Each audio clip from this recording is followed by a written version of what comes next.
Pengelompokan unsur menurut Lavoisier ada 1789. Anthony Lavoisier mengelompokkan 33 unsur kimia. Pengelompokan unsur tersebut berdasarkan sifat kimianya. Unsur-unsur kimia dibagi menjadi 4 kelompok, yaitu gas, tanah, logam, dan non-logam.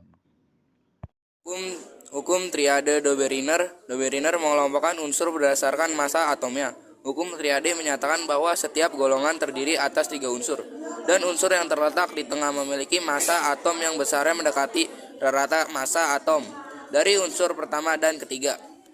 Pengelompokan unsur menurut Newlands adalah penyusunan unsur berdasarkan kenaikan massa atom relatifnya dan didapatkan bahwa sifat unsur mengalami kesamaan setelah berselisih 1 oktav. Ukuran 8 unsur tergolong namun memiliki kelemahan, yaitu pengelompokan ini hanya berlaku untuk unsur yang ringan. Menyediakan kotak kosong untuk tempat unsur-unsur yang waktu itu belum ditemukan, seperti unsur dengan nomor massa 44, 68, 72, dan 100. Mendeleev telah meramal sifat-sifat unsur tersebut dan ternyata ramalannya terbukti setelah unsur-unsur tersebut ditemukan.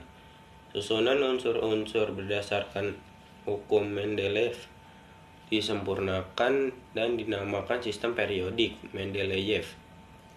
Sedangkan Lothar Meyer membuat susunan unsur-unsur seperti yang dikemukakan oleh Mendeleev. Hanya saja Lothar Meyer menyusun unsur-unsur tersebut berdasarkan sifat fisikanya. Meskipun ada perbedaan, tetapi keduanya menghasilkan pengelompokan unsur yang sama.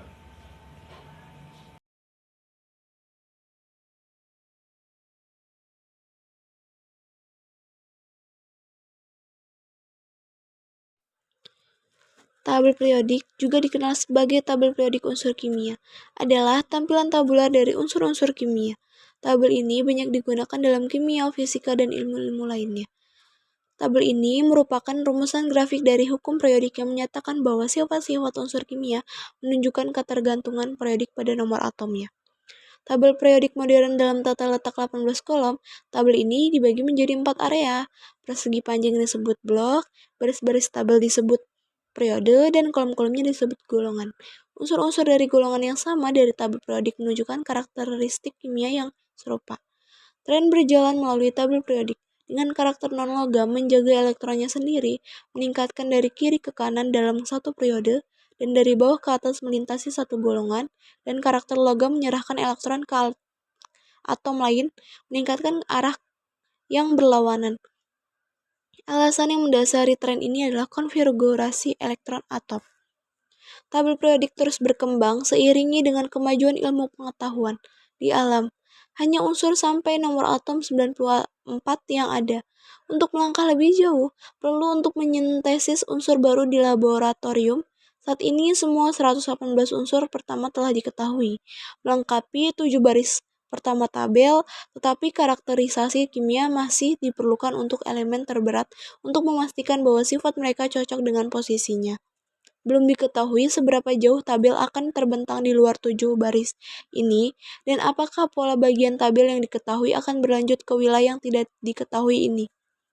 Beberapa diskusi ilmiah juga berlanjut mengenai apakah beberapa elemen diposisikan dengan benar dalam tabel hari ini.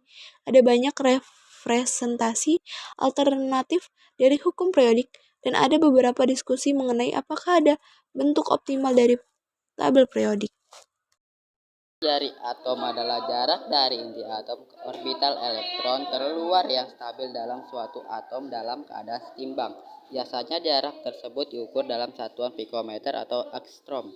Dikarenakan elektron-elektron senantiasa bergerak, maka untuk mengukur jarak dari inti atom kepadanya amatlah sulit.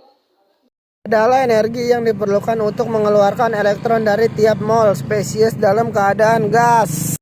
Afinitas elektron adalah besarnya energi yang dihasilkan atau dilepaskan apabila suatu atom menarik sebuah elektron.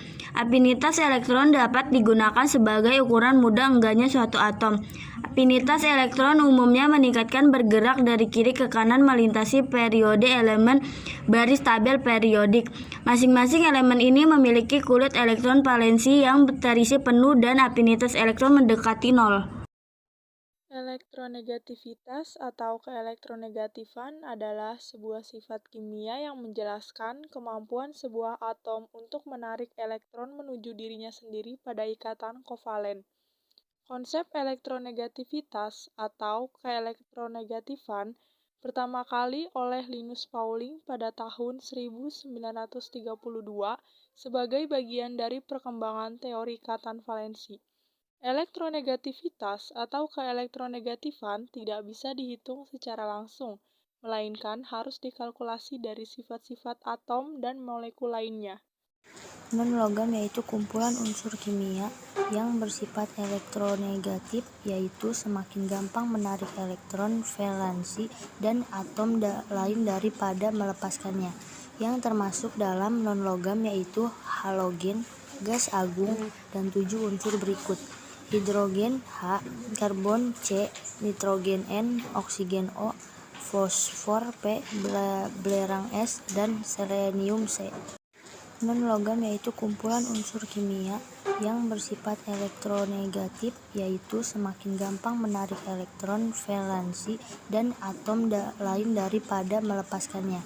Yang termasuk dalam non-logam yaitu halogen, gas agung, dan 7 unsur berikut: hidrogen H, karbon C, nitrogen N, oksigen O, fosfor P, belerang S, dan selenium C.